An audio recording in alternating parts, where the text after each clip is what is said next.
acho que cada português sente também que há um quadro de representação nestas eleições presidenciais. No seu caso, qual é o candidato que apoia? Muitos poderão concluindo só o pensamento antes. Mas como entrou nesse pensamento? Mas entrou um bocadinho certamente nesse pensamento. Muitos candidatos acham, e acham com razão, muitas pessoas acham e com razão, que provavelmente não têm o candidato ideal naquela eleição. Eu tenho.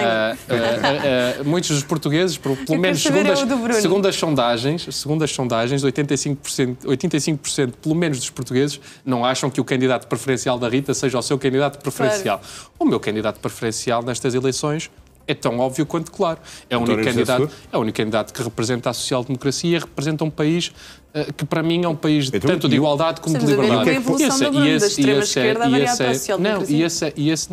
E é um candidato que tem orgulho no seu património. Além de ter orgulho no seu património... exatamente como é que explica então que António José Seguro, nesta última sondagem do UNAL, tenha sido suplantado por João Coutinho de Figueiredo. Bem, eu sou plantado por João Coutinho de Figueiredo e outros candidatos, quer dizer, eu acho que as sondagens têm revelado, mais do que tendências, têm revelado uma oscilação muito grande. Há pouco mais de uns meses nós tínhamos a inevitabilidade da eleição do Almirante Gouveia Melo como Presidente da República. Hoje não é assim e algo me diz que com o decorrer dos debates, já ouvimos o debate entre António José Seguro e André Ventura, onde ficou bem claro, mais do que uma vitória, diferentes formas de olhar para a política, diferentes formas de olhar para o país e a seriedade que caracteriza António José Seguro. Eu acho que o mais fundamental... Para si, a vitória de Seguro nesse debate foi inequívoca? Inequívoca, para mim, e para quem conseguiu ouvir o debate com atenção. Já hoje tivemos um debate com os quatro principais candidatos presidenciais numa outra estação televisiva. Nesse debate mais modo de entrevista, pareceu-me também bem vincada, a diferente dos candidatos. Tenho pena, aliás, que João Coutinho de Figueiredo não tenha estado presente nesse debate, porque eu acho que, mais do que um bom candidato, é também uma pessoa que é capaz de mobilizar diferentes estratos, nomeadamente dos mais jovens, para uma forma arejada de fazer política. E eu acho que... Mas eu acho que amizades de Bruxelas. Não é nada disso, Rita. Quer dizer, a Rita, se acompanhar as intenções, as projeções e intenções de voto... Não, é que até gravam podcast juntos, etc. Não percebo a proximidade. Não sei bem. Quer dizer, eu gravarei com o João Coutinho de Figueiredo como com outras personalidades que respeito. E João Coutinho de Figueiredo é uma das personalidades do Chega, tinha mais personalidades que respeito. Olha, respeito, por exemplo, do Chega, o deputado Tiago Moreira de Sá, que presta também muitas vezes um excelente contributo, pois aí já divergimos, presta um excelente contributo à Europa e à construção europeia. Mas mais importante do que isso, eu acho que o que importa mesmo às pessoas é que nós temos um debate informado. E eu acho que nós vamos ter muitas surpresas até dia 18 de janeiro e acho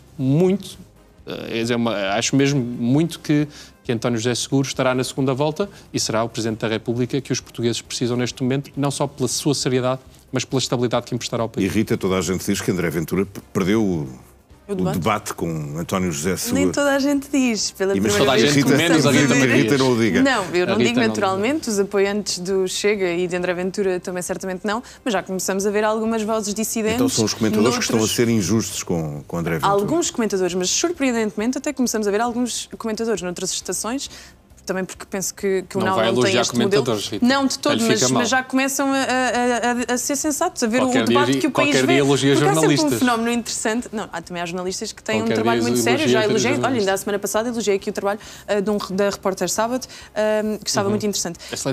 O que é que eu queria dizer aqui? Que antes nós tínhamos uma dinâmica que era o país assistia a um debate e depois a bolha mediática falava de outro que não aconteceu. Aqui neste caso em particular parece-me que foi um debate. Foi um debate onde, com registros diferentes, obviamente António José Seguro num registro mais calmo, que pode ter chegado a um eleitorado seu e, eventualmente, de Marcos Mendes. Agora, André Ventura teve no seu registro a falar para aquelas pessoas que querem vê-lo assim. Ninguém está à espera que André Ventura adote aquele tom aborrecido de António José Seguro, que vai dizer, pois, eu farei o mesmo que o Presidente Marcelo. Já agora deixa-me perguntar isso. Não disse isso em relação agora às viagens. Agora deixa-me perguntar o que é que achou da estreia do Almirante nos debates. Olha, acho que quanto mais falar, mais votos vai perder, sinceramente, mas genuinamente fico feliz porque tinha muita pena que Portugal ficasse com um presidente. Há pouco falou do podcast de Bruxelas, eu lembro-me do almoço entre André Ventura e Almirante Gouveia Melo, patrocinado por Mário Ferreira, detentor de um canal de televisão e de outras empresas. Se calhar podiam ter gravado um podcast. Talvez. pudesse ser público. Antes do fim, queria fazer uma pergunta ainda sobre o caso que veio hoje para os jornais, aliás, ontem, no DE, nas escutas da Operação Influencer, em que o ex-primeiro-ministro acabou por aparecer, porque falou ou porque houve uma tentativa de contacto e que, supostamente, algumas dessas chamadas não foram comunicadas ao juiz do Supremo ou foram tardiamente. O que é que parece estar aqui em causa, Bruno? Parece estar aqui em causa, eu já li hoje o comunicado da Procuradoria-Geral da República, é um caso gravíssimo.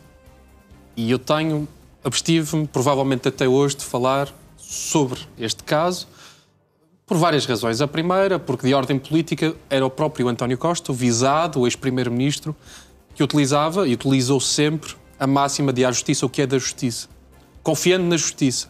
Aliás, lembremos, inclusive, que o célebre... Mas queria perceber porque é que é gravíssimo, porque põe em causa aquele parágrafo sobre o então primeiro-ministro. Porque tal como uma pessoa, vamos lá ver, segundo a lei portuguesa, eu, a Rita, o Pedro, qualquer cidadão não pode ser escutado sem autorização do Tribunal.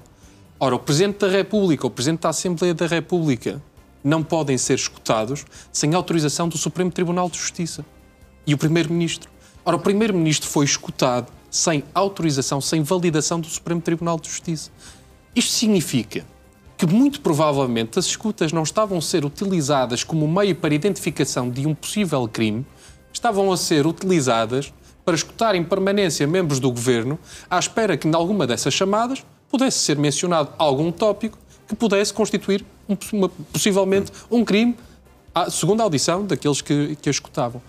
Ora, isto transfigura as escutas entre aquilo que elas devem ser, que é uma exceção, sobretudo no combate a crimes como a corrupção difíceis de comprovar, numa normalidade e numa banalidade. Ora, pior do que isto é nós termos a lei a não ser cumprida.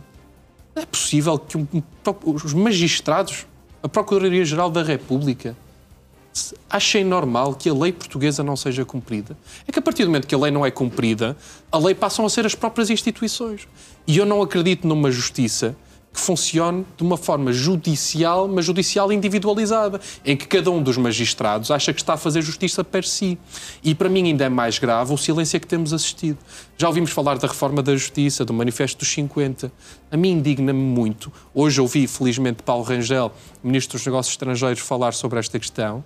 Mas muito poucos políticos têm tido a coragem de dizer aquilo que me parece óbvio. O caso não é sobre o Partido Socialista, não é sobre António Costa, é sobre um Primeiro-Ministro da República que não pode ser escutado e que não pode ser visivelmente afetada a sua função de Primeiro-Ministro simplesmente por capricho de alguns magistrados. E deixe-me concluir muito sucintamente. Porque se este for o precedente aberto para o futuro, aquilo que nós já tivemos há 2 anos pode ter configurado um golpe de Estado, e aquilo que nós presumimos para o futuro, e eu meço bem as minhas palavras, é que a qualquer momento um parágrafo ditado por um magistrado ou por um Procurador-Geral da República possa fazer cair a vontade maioritária dos portugueses. E isto é demasiado sério para nós levarmos com leviandade aquilo que se tem passado sistematicamente com as ações do Ministério Público relativamente a detentores de cargos políticos.